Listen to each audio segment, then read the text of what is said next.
a job that you will eventually have to do, and if you want a bump in performance when swapping them out, this PowerStop Z23 Evolution Sport front and rear brake, rotor, and pad kit is a great option when it comes to your 2020 or newer JT Gladiator. Now this kit is a perfect middle ground option for the JT owner who is looking for performance that's better than stock without jumping to a higher performance setup that may not be warranted for your build or your lifestyle. Now with that being said, this is a great upgraded replacement for the spirited daily driver and anybody who's doing any lighter to moderate off-roading and towing, offering a good balance between the performance of this kit and being a generally affordable option. This also is a full swap for the front and back braking system, and if you know you're looking for a complete kit to knock out all of your brake maintenance at once and you're looking for a fairly priced kit in order to do it with.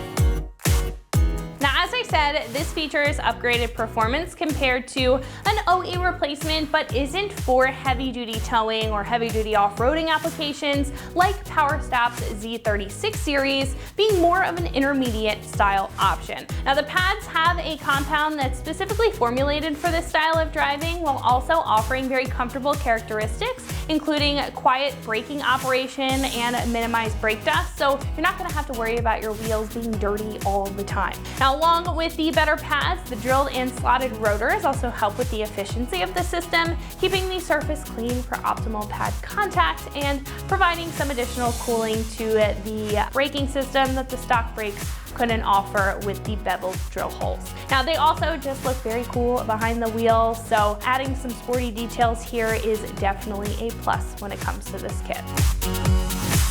Getting into the construction, starting with the rotors, these have a cast iron design with a zinc coating to the exterior to hold up to weathering and rusting on the surface of the rotor. Now the rounded slots and the beveled drill holes are also very precise for efficiency and of course to add that sharp appearance to the truck. The pads here have a ceramic compound which is tough to resist excessive wear, and each of the pads are slotted down the center and chamfered on the sides for a noise-free operation, as I mentioned, and they do have shims on the back that help with that as well. This kit also comes with all stainless steel hardware and all of the necessary items that it takes in order to install this, so there's not going to be any questioning when it comes time to put this on your truck.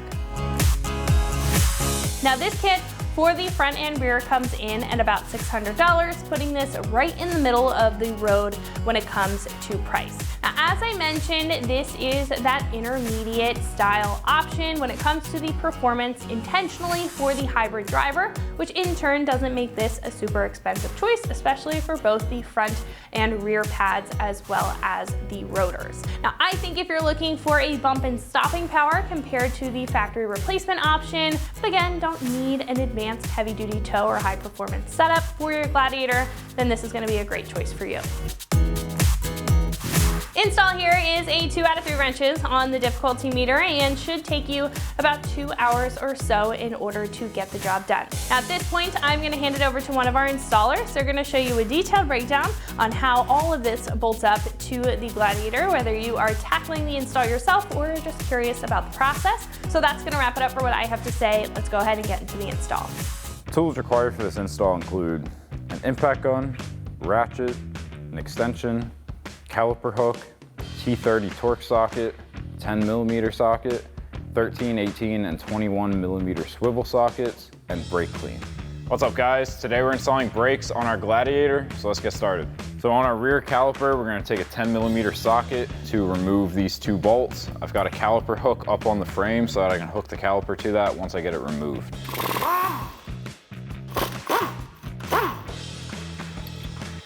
So now just slide that caliper off and hook it onto your caliper hook. Next we need to remove our caliper bracket.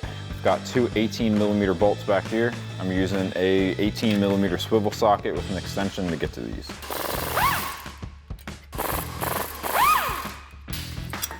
And remove your bolts and slide this off your rotor.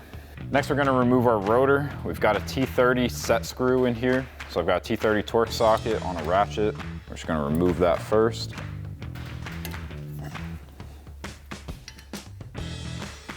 We'll remove that screw and then we can pop our rotor off.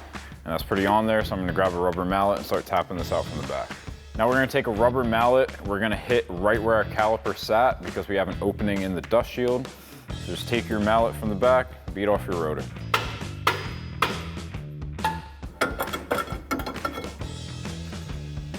Now to remove our front brakes, we're gonna start with our caliper here. We've got two 13mm bolts holding on our clamshell. So I've got 13mm swivel socket to pop those out. I've got a caliper hook behind me on the frame so I can hook my caliper to that once I remove it.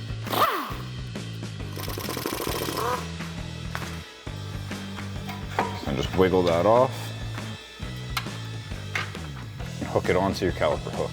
Next, we're gonna remove our bracket. Take a 21mm socket to remove these two bolts.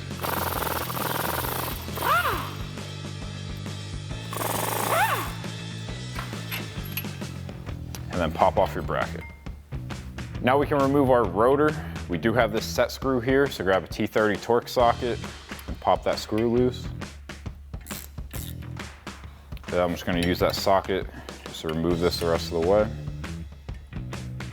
Now this rotor fell right off of the hub.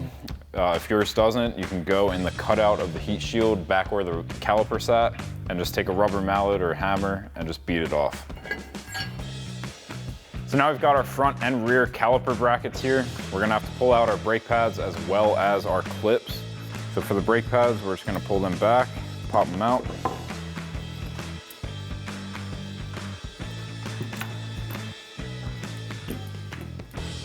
And then for the clips, you can use a flathead screwdriver. Just get behind them and pry them back, pop them off.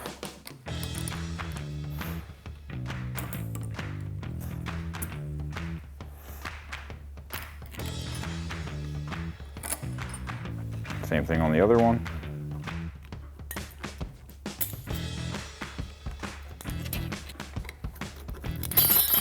And then we'll get our new clips, pads, and some brake lube and get these new pads installed. So now we can install our new clips and pads into our caliper brackets. So just take your new clips, line them up and press them in.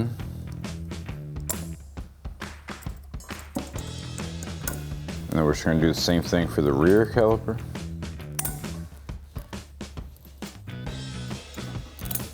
And now we're gonna lube up our brackets and slide our pads in there. So now take your brake lube packet included in the kit, and we're just gonna lube up these clips everywhere that we have metal to metal contact.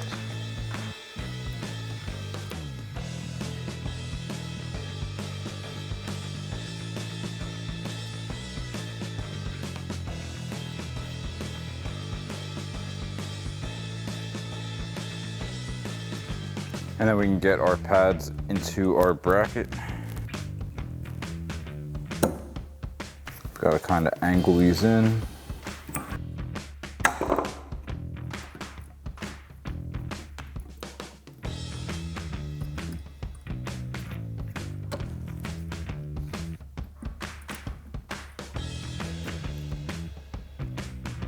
Next, we need to pull out our slide pins to lube them up as well as change these rubber boots. So we're just going to kind of pull and twist on it.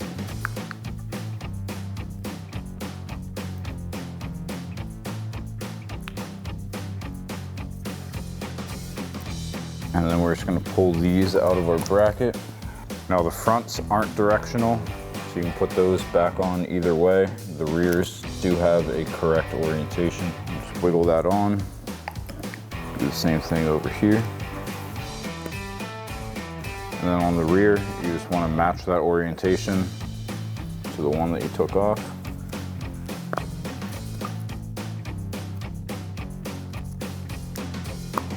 And then just go ahead and clean up the lube off your slide pins. And we're going to add some fresh lube to them.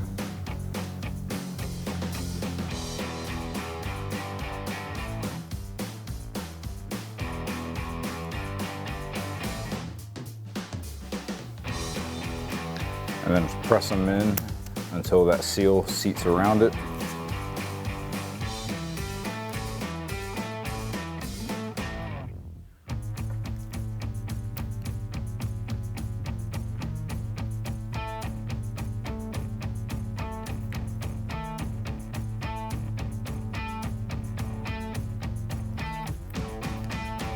So now I've got our new rotor backwards on the hub. We're gonna clean this inner edge first, and then we'll flip it around to the right way, clean off that side as well. So grab yourself some brake clean and a microfiber towel, spray down the surface and wipe it down.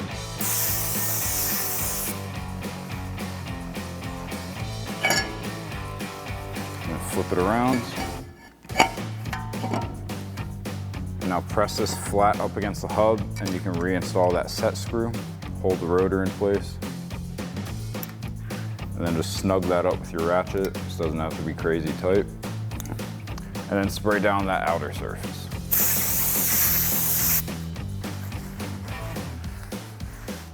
Now we're gonna take our bracket, slide it over the rotor, and reinstall our 2 bolts.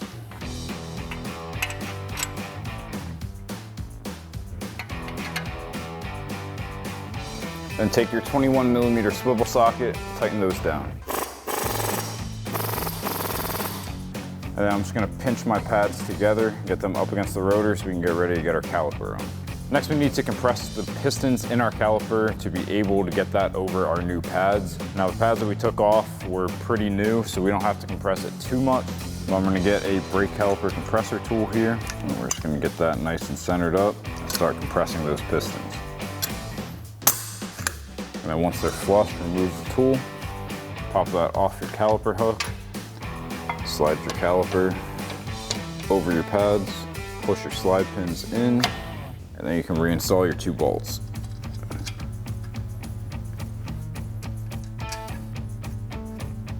And tighten those down with a 13mm socket. Now on the rear, we're doing pretty much the same thing as the front. We've got the rotor on here backwards again, so we can clean this inner side and then flip it around and get the outer side.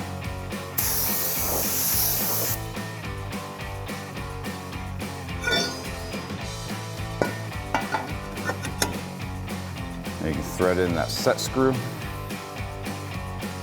Take your T30 torque socket and tighten that down.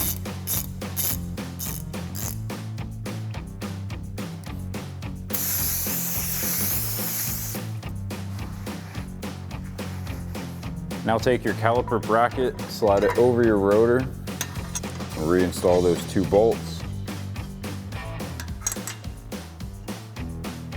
Now take your 18mm swivel socket and tighten those down. Next, we're going to compress the piston in our caliper. So grab a piston compressor tool, press that in until it bottoms out. Slide your caliper over your pads, press your slide pins in, and then thread in your 2 bolts. Then take a 10mm socket and tighten these down.